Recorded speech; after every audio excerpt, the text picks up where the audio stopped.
दोस्तों, समुद्र का पानी खारा क्यों होता है?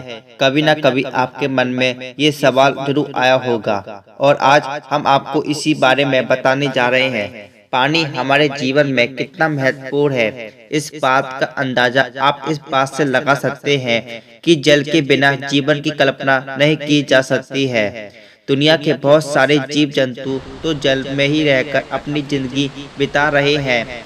मानव के लिए मीठा पानी ही काम में आता है।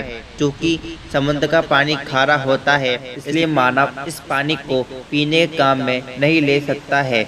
यदि समुद्र का पानी खारा नहीं होता तो आज हमारे पास पीने के पानी की कोई कमी नहीं होती। लेकिन दुनिया का ज्यादातर पानी खारा यानी नमकीन होने की वजह से हम महज कुछ फीसदी पानी ही पीने के काम में ले सकते हैं। आखिर दोस्तों, समुद्र का पानी खारा क्यों होता है? हम में से लगभग सभी लोग जानते हैं कि समुद्र का पानी खारा रहता है, लेकिन ये खारा क्यों होता है? बहुत कम लोगों को इसके पीछे की वजह का पता है। आपको पता ही होगा कि नदियों का पानी समुद्र में मिलता है और समुद्र में जाने के बाद पानी का वाष्पीकरण हो जाता है। ये बादल के रूप में ऊपर चले जाते हैं और यही बादल बारिश के रूप में जमीनी सतह पर गिरते हैं। बारिश का पानी नदियों के द्वारा वापस समुद्र में चला जाता है। इस तरह पानी का चक्र चलता रहता है। अब आप जानना चाहते होंगे कि इस चक्र में पानी में रबड़ यानी साल्ट नमक कहाँ घुल मिलता है। तो जब बरसात होती है तो बरसात का पानी हवा में मौजूद कार्बन डाइऑक्साइड, सल्फर डाइऑक्साइड और नाइट्रोजन ऑक्साइड जैसी गैसों के संपर्क में आ जाता है।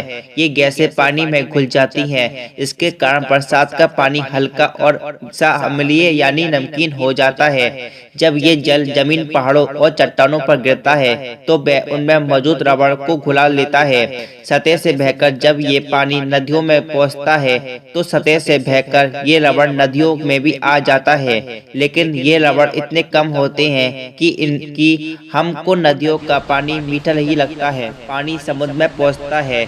इस तरह करोड़ों सालों से ये प्रक्रिया होती जा रही है। नदियों का ये पानी जब समुद्र में मिलता है तो पानी में मौजूद रबड़ समुद्र में इकट्ठे होते रहते हैं। इसके अलावा समुद्र में भी चट्टानें हैं जिनके रबड़ समुद्र में घुलते रहते हैं। समुद्र में भी ज्वालामुखी होती हैं जिनके फटने से लावा, क्लोरीन, सल्फर डाइऑक्साइड आदि गैसें निकलती हैं। समुद्र में सोडियम जैसे पदार्थ भी हैं जो क्लोरीन से क्रिया करके रबड़ बनाते हैं।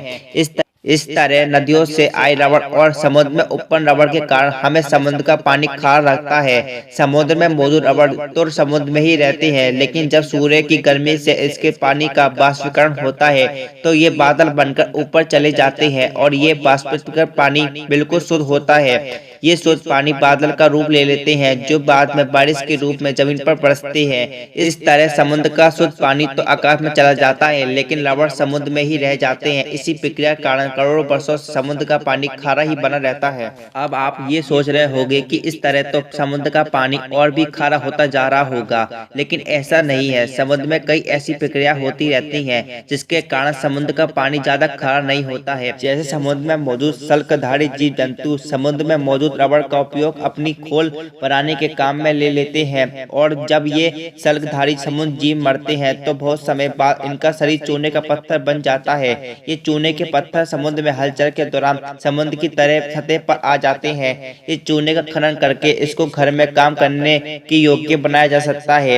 यही वही चूना है जिसका उपयोग हम घर में करते हैं। तो ये प्रक्रिया निरंतर ऐसी चलती रहती है। तो अब आप जान गए होंगे कि समुद्र का पानी खारा क्यों होता है।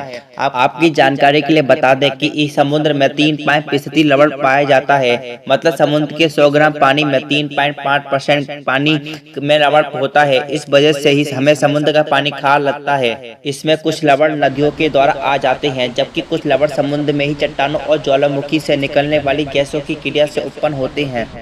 दोस्तों, समुद्र का पानी खारा क्यों होता है? अगर आपको ये जानकारी अच्छी लगी हो तो वीडियो को एक लाइक और चैनल को जरूर सब्सक्राइब करें। Fact IQ set YouTube channel. धन्यवाद दोस्तों।